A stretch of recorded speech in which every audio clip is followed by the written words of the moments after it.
सर्वांना माझा नमस्कार. यम धन्यंकार जी. मित्रांनो, भगवंतानी भक्ताच्या घरी काम केले. देव भक्तीचा आणि भावाचाच भुकेलेला आहे. हे दास आज या प्रवचनातून दास सांगतोय, या सेवेतून सांगतोय. बघा, सावता माळ्याची राखण कोणी केली? साक्षात पांडुरंगाने केली. सावता माळ्याचं गाव आणि पंढरपूर फक्त 5 ते 7 किलोमीटर अंतरावर. पण सावता माळी कधी पंढरपूरला गेले नाही. भगवंत धावून त्यांच्या मळ्यामध्ये आला आणि त्यांच्या मळ्याची राखण केलेली. प्रमाण आहेत संताचे. तसंच संत जनांनो, चोखामेळ्याची हाडं सुद्धा विठ्ठल विठ्ठल बोलली. किती भक्ती होती, किती भाव होता त्यांचा.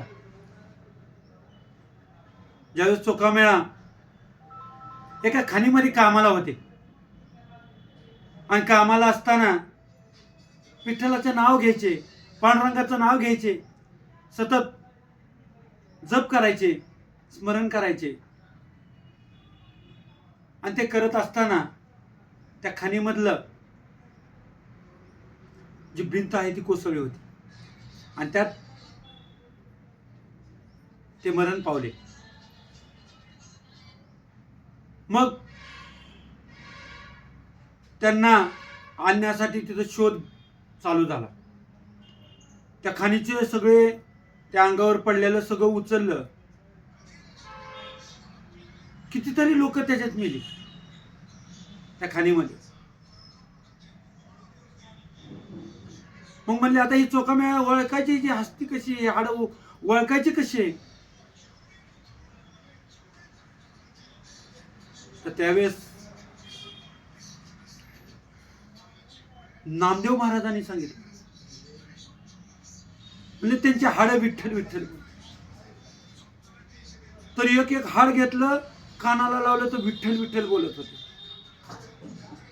किती भक्ती होती, किती भाव होती, किती श्रद्धा होती भगवंताविषयी. मग ती शिकलेले होते का?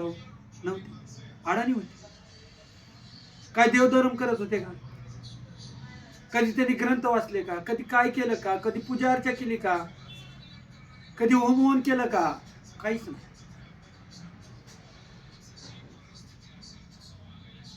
चोखामेळ्याची हाडं विठ्ठल विठ्ठल बोलली. सावता माळ्याची राखण केली. गोरोबा काकाचे मणके घडवले. गोरोबा काका सुद्धा भगवंताच्या नामा स्मरणामध्ये दंग होते, जपामध्ये दंग होते. स्वतःचं मूल पायाखाली तोडून ते मृत्यू पावलं तरी सुद्धा ते भानावर आलं नाहीत. त्या पांडुरंगाच्याच जपात होते. त्यांची पत्नी आली, अहो म्हणली, मूल कुठं आहे? त्यांना हलविलं. त्यावेळेस ते शुद्धीवर आले. बघतात तर काय, पायाखाली मूल आलेलं आणि सगळं रक्त बंबाळ झालेलं. त्यावेळेस गोरोबा काकांनी काय म्हणावं?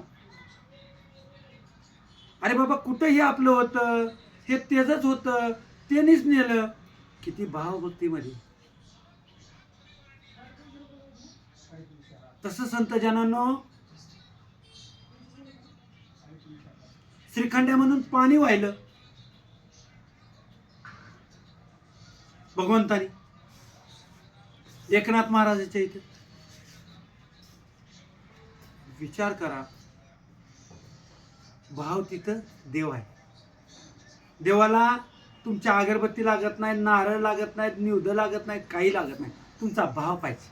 देव फक्त भावाचा आणि भक्तीचा भुकेलेला, तुमच्या कशाचाच भुकेलेला नाही. देवाला भाव पाहिजे, देवाविषयी प्रेम पाहिजे. पण देव एक करावं लागतं, एक करून घ्यावं लागतं. आपलाची एक देव करून घ्यावा, तेने विना जीव सुख नाही. दास आजच्या व्हिडिओमध्ये एवढंच बोलतो आणि माझ्या सेवेला पूर्ण विराम देतो. जर तुम्हाला हा व्हिडिओ आवडला असल्यास लाईक, सबस्क्राईब आणि फॉलो करा आणि इतरांनाही ते फॉरवर्ड करा. आणि जर काय त्याच्यात चुका वाटल्या असेल तर कमेंटद्वारे कळवा. सर्वांना माझा नमस्कार.